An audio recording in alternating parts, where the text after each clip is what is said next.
The mornings in our home always started the same way. I'd be at the kitchen counter, sipping coffee, and she'd shuffle in wearing that oversized hoodie I'd bought her years ago. She'd pretend to grumble about the early hour, but the little smirk on her face told me she loved these moments just as much as I did. We had our rhythm, the kind of unspoken dance you develop after years of knowing someone's habits, quirks, and moods. I'd pour her coffee before she asked. She'd hand me my phone without a word when I forgot where I put it. Weekends were for lazy breakfasts, inside jokes that nobody else understood, the occasional spontaneous road trip when we felt restless. Our photo albums were full beaches, city lights, camping trips where everything went wrong but somehow ended up perfect because we were together. I honestly thought we were unshakable. Trust wasn't even something I thought about. It was like air, always there, always taken for granted. I never imagined there'd be a day I'd have to question it. It started so subtly, I almost feel stupid looking back. She began staying late at work. At first, it was the usual big project coming up excuse. Something she'd mentioned before without me thinking twice. I mean, she was ambitious, and I was proud of her. Then there was the makeup. It's not just a touch-up before work, but full glam lashes, lipstick, perfume you could smell from across the room. I teased her about it once, joking that her clients must be the luckiest in the world. She laughed. But there was this flicker in her eyes I didn't recognize. Her phone, which used to sit on the counter without a care, now lived in her pocket or face down on the table. And somewhere along the way, there was a password. I told myself it was for work security. That's what trust does. It patches over the holes so you don't have to look too closely. I'd sit at the table, waiting for her to come home. Dinner would go cold, my plate untouched. She'd breeze in with an apology and a quick kiss, claiming she was exhausted. I'd nod, smile, and tell her I understood. The truth is, I didn't understand it all. I just didn't want to. She mentioned it over dinner one night, a mandatory work conference in Reno. Normally, these trips were nothing special to her. She'd gripe about the long hours, the stale coffee, and how boring hotel rooms felt without me there. But this time, she seemed different.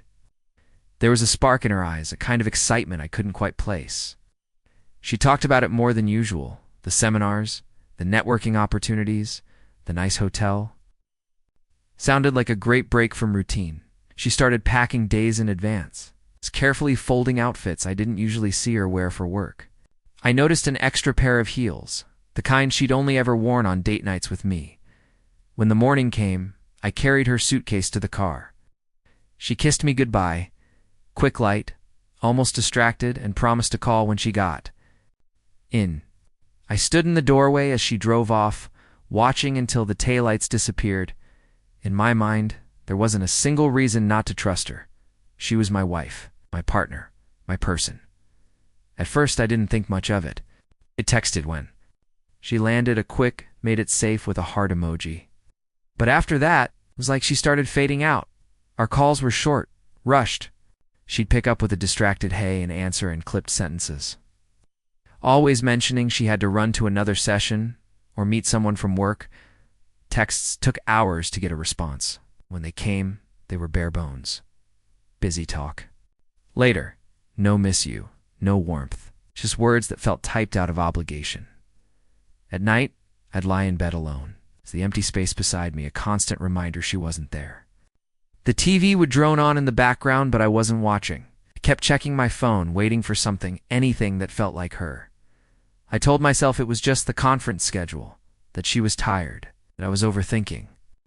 But my gut wouldn't shut up. It was late evening when my phone lit up with her name. I answered immediately, half expecting a tired but loving hey, I miss you. Instead, her voice was flat. No warmth, no hesitation. I'm not coming back, she said. For a moment, I thought I'd misheard. What? I'm leaving you? For someone who actually understands me. A pause. My boss. The words hit like a punch to the chest. My mind scrambled for something to say, some way to make sense of it, but before I could speak, she added, almost casually, "You're a joke." Then the line went dead. I just sat there staring at the wall, the phone heavy in my hand. Room felt too quiet, the air too still. My ears rang, drowning out everything, as if the world had gone underwater. Everything we'd built. Every memory, every promise, shattered in under a minute. I must have paced that room for hours, though. Time didn't feel real anymore. Every step echoed with her words, "I'm not coming back. My boss, you're a joke." I sat down, then stood up again, then sat back down. My hands wouldn't stay still. My chest felt heavy, like something inside had caved in. Could someone I'd shared a bed with for years, someone I'd planned my whole future around, turn so cold? How could she say something like that and mean it? The dinner I'd made earlier sat on the table, untouched. The rain outside tapped against the window, soft but relentless. I stayed there in the dark, the sound of it almost mocking in its steadiness, as if the world didn't care that mine had just fallen apart. It didn't happen overnight. The first few days, I barely moved. But then one morning, I just decided. She'd taken enough from me, my trust, my peace, my sense of home. She wasn't going to take me too. I laced up my old running shoes, the ones buried in the back of the closet. The first jog was brutal, lungs burning, legs like lead, but it felt good to hurt for a reason I chose. I dusted off my gym membership, started lifting again. Each clang of the weights felt like I was hammering pieces of myself. Back into place, friends I hadn't seen in months started hearing from me again. We laughed over coffee, and for the first time in a long while, it wasn't forced. I was still healing, but the cracks were starting to let some light in. It came out of nowhere, a message from an old friend. "You'll never believe this. Turns out. The man she left everything for, the one she blew up our life over, had dumped her. No slow fade, no warning, just tossed her aside like yesterday's news. Now she's out of a job, scrambling for work and living alone. The perfect life she thought she was trading up for, gone in a puff of smoke."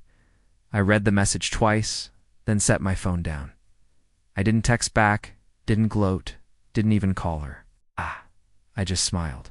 Not because I wanted her to hurt, but because I'd finally stopped hurting. She once called me a joke. Funny thing is, I'm the one still standing. One morning my phone buzzed. Her name lit up the screen, the same name that once made my heart race. The message was long. Apologies. Memories. Little what-ifs woven between lines of regret. She wrote, "Maybe we could talk?" I read it twice. Then, without a word, I set the phone face down on the table. No anger. No temptation. Just clarity. The kind that comes when you've already rebuilt yourself. I took a slow sip of my coffee, watching the steam curl up into the light. The chapter was closed, and I had no interest in reopening it. I'm not bitter. Not even a little. If anything, I'm grateful she showed me who she really was before I spent more years building a future with someone who never planned to stay. The real punchline? I'm happier now than I've ever been. My life feels lighter, freer, more mine. Sometimes the best revenge isn't payback. It's peace. And trust me, I'm laughing now, not at her, but at how much better life gets when you finally let go of the wrong person.